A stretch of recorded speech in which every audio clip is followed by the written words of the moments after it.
What's good, Black Star Podcast? Welcome back to the channel. It's your boy Jared. Y'all, there's a way I feel about family, and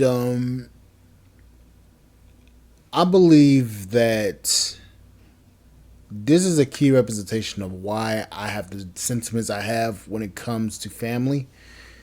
And those sentiments are protect my children at all costs. Okay? So this right here is going to be a little bit of a video that I've been trying to avoid, but I'm going to have to make a video on it. Shout out to Jeremy Hill. Now, my sentiments on this is going to probably differ from you guys, but this is a channel where we can all come in and make our own have our own discussion. But let's get this started. Night, my mother, she actually went to bed early. So what I started doing was I snuck out the house. And I want to say it was probably about 11 o'clock at night. And I heard somebody say, psst, psst, psst, come here, come here. So I walked towards the spitting sound, and this guy began to ask me questions. He was like, so like, what's your name? How old are you? I told him my name. I told him that I was 14. He was like, you're not 14. I said, I am 14. And then he asked me if I was a twerker. And at the time I thought a twerker was a prostitute. So I'm like, no, I'm not a twerker. He was like, now, I want you to understand something here. For one, the men that's talking to her are perverts. Because now, don't get it wrong, now, the young ladies now look so grown because of all the hormones in the food and because of how they are now dressing with makeup and stuff. And these younger girls are developing at higher rates than they ever did when I was growing up. When I grew up, a young girl looked like a young girl and a young boy looked like a young boy. Now young boys look like full-grown men, and some of these young girls look like full-grown women, okay? But I don't know what her situation or time that was, but I'm gonna tell you this right here. For her to be in them streets and to feel comfortable with a stranger talking to her like that speaks volumes to me. That lets me know that she's used to being around all types of random men, strangers.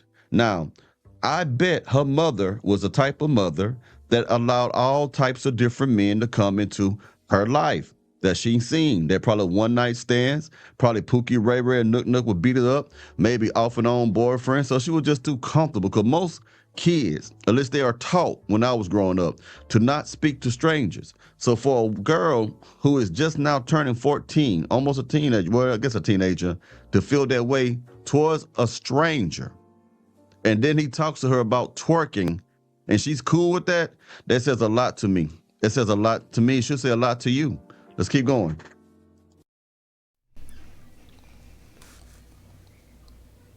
I have an honest question.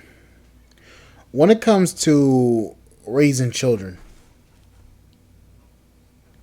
isn't the job of the parents to protect that child at all costs?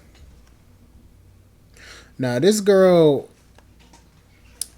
is being talked to by a man that's twice her age, if I'm not mistaken, twice her age. How in the hell is that shit okay? What? Never mind. like, yes, you are. So then he came up, he began to walk closer to me, and then he put his hand in between my legs, and because I was used to that, so I'm just like, okay. So when he did that, he was like, oh yeah, you a twerker. So get in the car and holler at my homeboy. So she was used to have a man's hand between her thighs. At 14, she said, oh yeah, I was used to that. She wasn't shocked. Again, it goes back to what I said. She must have been around strange men growing up. And most of mama boyfriends might have touched on her kind of inappropriately as well, because she was just so calm with it. A stranger. And then he said, go get in the back of the car and holler at my homeboy. And there's no protest. There's no, man, F you, or I'm going to tell mama. Our children are not being watched over like they should be. And it's affecting and destroying the Black community. The children are not the ones who need to learn how to be in control of their emotions or instructed or guided. Now the parents is in need of being taught of how to be parents. They need to be taught how to be parents now. And that's something. Let's keep going. I'm like, okay. And age 14, I had never been penetrated. So when I got into the car with his homeboy, with his friend, I remember I opened the passenger door. So I got in the car. I wasn't even nervous. He began to touch me and caress like my breast and things like that. So I took my underwear off and we had sex. So essentially that was actually my very first time having sex with a man and being penetrated. So in the car with this man, I want to say he probably was like maybe 18 or 19. After I had sex with him, then the guy who first asked me to get into the car to talk to him, he got into the car and then he was like, hey, let's get in the back seat, and then end up having sex with him. So then when I felt that I was done, I began to like put my clothes back on and proceed to get out of the back seat of the car. There was another guy that came and he began to push me back into the car. And he said, oh, it's my turn. I'm like, okay. So had sex with him. And then once he was done, he got out the car. Then another guy got in. Once the fourth guy was done, then I got out of the car. The last two men that I had sex with, they asked me, could I come back with them back to one of their houses? And I did that, had sex with them in some backyard. And I believe at that time I had developed an addiction to that, an addiction to sex at that time, because it was like an adrenaline rush. I didn't have a cell phone. I didn't have any of that. I was just out, just being silly. While I was walking home, there was another guy. He came, he was riding on a bicycle, and all these were grown men, and all of them again asked me the same question: what's your name? Where are you from? How old are you? And I'm like, I'm 14. And then they all say, no, you're not. No, you're not. I'm like, yeah, I'm 14. So the grown man on the bicycle, when he seen me walking home, he told me, he was like, you shouldn't be out this time of night. And I'm like, okay. So he said, I'm gonna walk you home. I said, okay, cool. He said, yeah, I just want to make sure you get home safe. So as we were walking, I had him and I like turned down the alley, because like in my mind I'm thinking, well, I'm not gonna let him know exactly where I stay, but it's late. So as we begin to walk down the alley, he got off his bicycle and then he grabbed my hand and then he lured me to someone else's backyard and then had me get in a certain position and then had sex with me. So that was the... Oh boy, so she done had about 6-7 men that one night, about 5 or 6, and I think I don't know if it's a different occasion or the same, but 6 or 7 men where she understands that she developed an addiction for getting her cat smashed. I gotta say this. Now, this is a 14-year-old girl. Okay? This girl is 14 doing this shit. Now, I'm not gonna blame any of this on her, cause I mean, this is a girl. This is a minor. But I put all of the blame on the mother, the father, and the men that did this. Because my thing is this. She told you her age, and then you talk about, oh no, she not, oh she not. Motherfucker, you deserve a bullet between your eyes. You deserve a fucking bullet. And I'm being completely blunt and honest about it. You need a fucking bullet between your eyes. The girl is nothing but 14 years old, and y'all doing this shit to her? Every last one of you nasty motherfuckers need a fucking bullet between your eyelids. Execution style. I'm not playing. This shit's disgusting. And the fact that I want daughters, man, boy, this made me not want to have any daughters, man. Because this shit right here, this shit will piss me the fuck off. And the fact of the matter is that the mom didn't even know about this shit. Boy, ain't no fucking way. Okay? Where was mama at? Where was daddy at? Most likely daddy gone somewhere. Daddy might be in prison, or she's one of them baby mamas that don't want daddy to come around. Something is weird with this situation. You know what I'm saying? And if you look at her, she don't look like much. She don't look like much at all. She's like a damn cafeteria lady at high school. They're about to serve you that long rectangle pizza. You know what I'm saying? But those women don't look like it, be some of the biggest freaks. And she got that from being a kid, man. That's what I'm saying. Some of these women should not be having children, y'all. They're not responsible enough. They're not you're hurting the community because you don't want to put enough time and effort in your children. his backyard and then had me get in certain position and then had sex with me. So that was the fifth guy. That first time for me having sex. Once I made it back inside the house and I snuck back in through the back door and then got me a shower.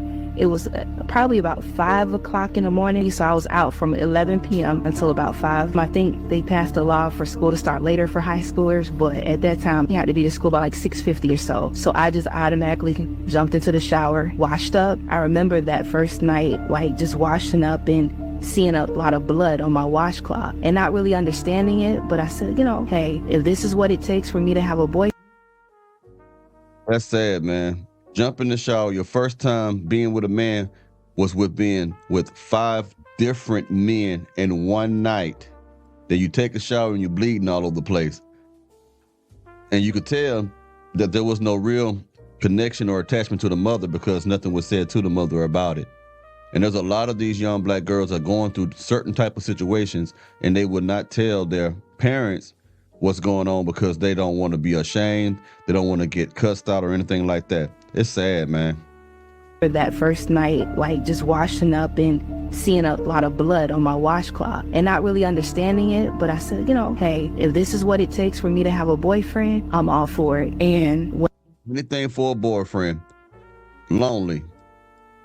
said, hey, if this is what it takes for me to have a boyfriend, I'm all for it. And when I did that, I would go to the same area. And each night, the crowd became larger. So they would have me get into the car and then into the back seat, and then guys would take their turns. So some nights it'll be 2 guys, and then some nights it'll be 20. And while I would be in the back seat with one of the guys, there'll be other men just banging on the window saying, hey, it's my turn, it's my turn. In the midst of this, while I'm out there wilding out, doing some crazy things, having sex with all these random men, I was in an abstinence program. My mother had us join the church when I think I was like 8, and I was very active. I was active in youth group and ushering. It was like I was literally living a double life, sometimes even after. This is why we say we don't trust women that say that they're a godly woman, because this right here, although it's not her fault, these women have some damn These women have serious issues, and the thing is, like, there's nothing as a man you can do. Just honestly, leave these women alone, and I'm saying all of them, because this right here ain't no fucking way. Class, some of the guys might be waiting for me, whether at the other house or in the car, or they'll be waiting for me in the bathroom, and then I would have sex with them in those random locations. And my parents, the whole time, they're thinking I'm going to the abstinence program. And I was so well at what I did, I excelled even in the abstinence program, that they had me become to speak at one of the main events, because they really admired just who I was, but not knowing again that I'm getting buck wild. The reason I stopped there because she about to go into other stuff about church and stuff like that. It wasn't nothing about the topic at hand. But as you could tell, man, we got to do something about our kids in the black community. I just wanted to report. Yo, but shout out to Jeremy Hill, because this is crazy. I mean, the fact of the matter is that this, like I said, this is a 13, 14, 15-year-old girl. And this is happening. Where are all the women talking about, oh, I'm a good mother? Where are those women at? Huh? Because if you want me to be completely honest, a lot of y'all allow this shit to happen to y'all daughters.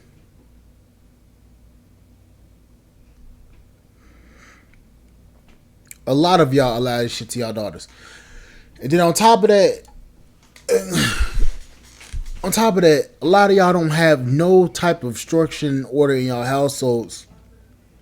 And then y'all be talking about, oh, I can raise my kids.